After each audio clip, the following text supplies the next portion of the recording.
Romania විත්තාසිරි YouTube channel එකට ඔබව සාදරයෙන් පිළිගන්නවා. ඉතින් අද මම අරන් ඇවිල්ලා තියෙන්නේ වෙනස්ම වීඩියෝ එකක්. මොකද රුමේනියාවට ඔයගොල්ලෝ ඇවිල්ලා ඔයගොල්ලෝ මෙහි ගන්නවා පඩියක්. ඒ ගන්න පඩියෙන් ඔයගොල්ලෝ ජීවත් වෙන්න පුළුවන්ද? ඒ පඩියෙන් කීයක් ඔයගොල්ලෝ ඉතුරු කරගන්න පුළුවන්ද?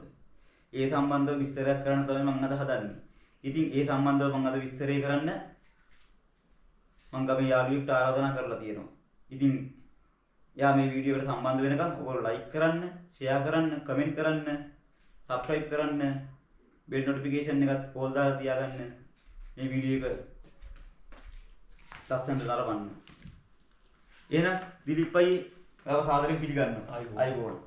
ඉතින් අයියේ මට කියන්න බලන්න කොහොමද මෙහි ගන්න පඩියකින් මාසෙ කෙනෙක් ඇවිල්ලා ජීවත් වෙන්නේ, පවුලක් ආවොත් ජීවත් වෙන්න පුළුවන්ද? තනි කෙනෙකුට කොහොමද ජීවත් වෙන්නේ? පොඩ්ඩක් ඒ සම්බන්ධව විස්තරයක් දෙන්නකෝ බලන්න අපිට. ඉතුරු කරගන්න පුළුවන්ද කියලා කීයක් හරි මේ පඩියෙන් ගන්න පඩියෙන්. ඔව් ඇත්තටම මෙහි සාමාන්‍යයෙන් වැටුප අවම වැටුප 4080ක් වගේ තමයි හම්බ වෙන්නේ. කියන්නේ ග්ලොස් සැලරි එක. ඉතින් net salary එක ගන්නකොට අපිට ලේ 3000ක් වගේ අතට හම්බ වෙනවා. ඉතින් ලේ 3000ක් අතට හම්බුණා කියන්නේ ඉතින් ඒකෙන් අපිට ගෙදරටත් යවලා මේ කෑම බීම වියදමත් මේ ඇඩ්ජස්ට් කරගන්න පුළුවන්.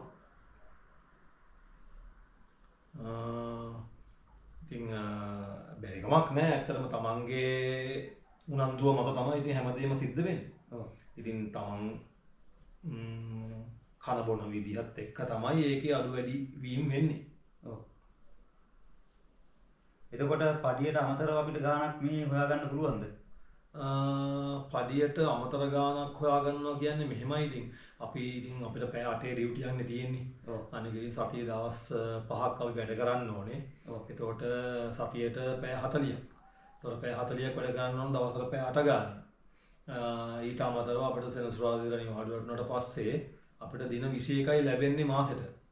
කියන්නේ වැඩ කරන දින 21යි. ওই දින 21කනේ වැටුප ලැබෙන්නේ අපිට.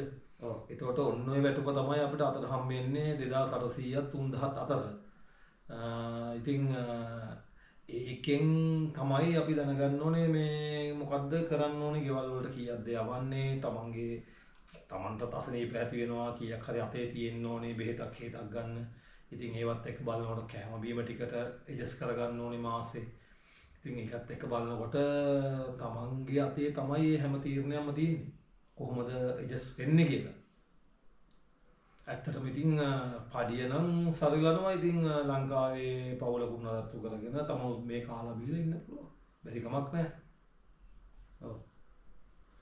එතකොට එහෙනම් දැන් අයියා කියන විදිහට අයියා කියන්නේ මේ ගන්න පඩියෙන් පවුලක් නඩත්තු කරගෙන මෙහි ජීවත් වෙන්න පුළුවන් කියලා. දැන් ඕගොල්ලන්ට තේරෙනවා කොහොමද ගන්න පඩියකින් මෙහි ජීවත් වෙන්නේ කියලා. ඉතුරු කරන්න ඕන නම් ඕගොල්ලෝ දැනගන්න ඕනේ ගේමක් ගහන්න. මොකද දැන් බොන කන මිනිස්සෙක් නම් ඒගොල්ලෝ මේ විදිහට බීලා කරලා සල්ලි නාස්ති කරනකොට සල්ලියක් කොහොමද පඩියක් ඉතුරු වෙන්නේ නැහැ නේ. හිතන්නකෝ ඕගොල්ලෝ බැඳලායි කියලා. ඕගොල්ලෝ බැඳලා ඉන්නේ. මොකටද ඕගොල්ලෝ බොනවා. එතකොට ඕගොල්ලෝ බොද්දි සල්ලියක් ඉතුරු වෙන්නේ නැහැ නේ. මෙහි බෝතල් ගාන අඩු හන්දා ඕගොල්ලෝ ඇති වෙන්න බොනවා. එතකොට පඩියක් කොහොමද ඉතුරු වෙන්නේ නැහැ. ඒකන්ද ඕගොල්ලෝ දැනගන්න ඕනේ ඕගොල්ලෝ ගේමක් ගහලා සල්ලියක් ඉතුරු කරන්න. නැතුව ඕගොල්ලෝ කොච්චරවත් YouTube channel වලින් මැසේජ් දාලා ඇහුවත් අයියේ මෙහි ඇවිල්ලා ගන්න පඩිය කීයද අපි පඩියක් අපිට ඉතුරු කරන්න පුළුවන්ද කින්ද මන්ද කියලා ඒ විස්තර අපෙන් ඇහුවට අපිට හරි උත්තරයක් දෙන්න බෑ. මොකද අපි දන්නේ නැහැනේ ඕගොල්ලෝ කොච්චර බොනවද, ඕගොල්ලෝ මොකද වෙන්නේ, ඕගොල්ලෝ කොහොමද ඉතුරු කරන්නේ, ඕගොල්ලෝ මොනවද කරන්නේ කියන සිටුේෂන් එක අපි දන්නේ නැහැ. ඒකෝර ඕගොල්ලෝගේ දේවල් දන්නේ ඕගොල්ලෝ තමයි. දැන් ඒතකොට දිලීප් අයියා කිව්වේ එයාගේ අත්දැකීම. මොකද එයා කාලා බීලා ඔක්කොමත් කරලා එයා ඉතුරු කරන විදිය තමයි එයා කිව්වේ. ලංකාවට වයිෆුයි දරුවෝ දෙන්නෙකු යාට ඉන්නවා. එයා ඒ වලට වේදම් කරන විදිය තමයි එයා කිව්වේ. ඒතකොට ඕගොල්ලෝ දැනගන්න ඕනේ ඕගොල්ලෝ මෙහෙවිල්ලා කොහොමද ජීවත් වෙලා කොච්චර පඩියක් අරගෙන ඕගොල්ලෝ ඉතුරු කරනවද, පාර්ට් ටයිම් ජොබ් ඕගොල්ලෝ කරනවද, කරලා හම්බ කරගන්නවද, ඕගොල්ලෝ ඒව ඕගොල්ලෝ තීරණය කරගන්න ඕනේ. අපේ YouTube channel වලට දාලා ඕගොල්ලෝ මේ වැඩි විස්තර ඇහුවට ඉතින් අපිට වැඩි විස්තර කියන්න බෑ. ඉතින් එහෙනම් ඕගොල්ලෝ මගේ දැන් මේ බලපු වීඩියෝ එක හොඳයි කියලා වටනවායි කියලා හිතනවා නම් ඕගොල්ලෝ මේක යාළුවන්ට බලන්න වැඩි වැඩියෙන් ෂෙයා කරන්න. ඒ වගේම මේ ඉන්නේ අපේ දිලීප් අයියාගේ තියෙනවා YouTube channel එකක් දිලීප් ෆර්නැන්ඩෝ කියලා. ඒ YouTube channel එකත් අනිවාර්යෙන් follow කරලා තියාගන්න. මොකද මේ වගේ ලස්සන වීඩියෝස් ඒ අයගේ channel එකේ මීටත් වැඩිය හොඳට බලා ගන්න පුළුවන් වෙන ඕගොල්ලන්ට. ඒකාන්ත අනිවාර්යෙන්ම subscribe කරලා තියාගන්න ඒ අයවත්. මොකද ඕගොල්ලන්ට ඉස්සරහට වැදගත් වෙයි. මොකද අලුත් වීඩියෝස් ගොඩාක් එයාගේ plan එකේ තියෙනවා ඉස්සරහට දාන්න. එයා ඒවත් දානවා. subscribe කරලා මතක ඇතුව දිලීප් ෆර්නැන්ඩෝ කියන YouTube channel එක follow කරලා තියාගන්න. ඕගොල්ලෝ ගොඩාක් වටිනවා. එහෙනම් මේ වගේ ලස්සන වීඩියෝස් නරඹන්න, ලයික් කරන්න, ෂෙයා කරන්න, කමෙන්ට් කරන්න, සබ්ස්ක්‍රයිබ් කරන්න, බෙල් නොටිෆිකේෂන් එකත් ඕල් දාලා තියාගන්න.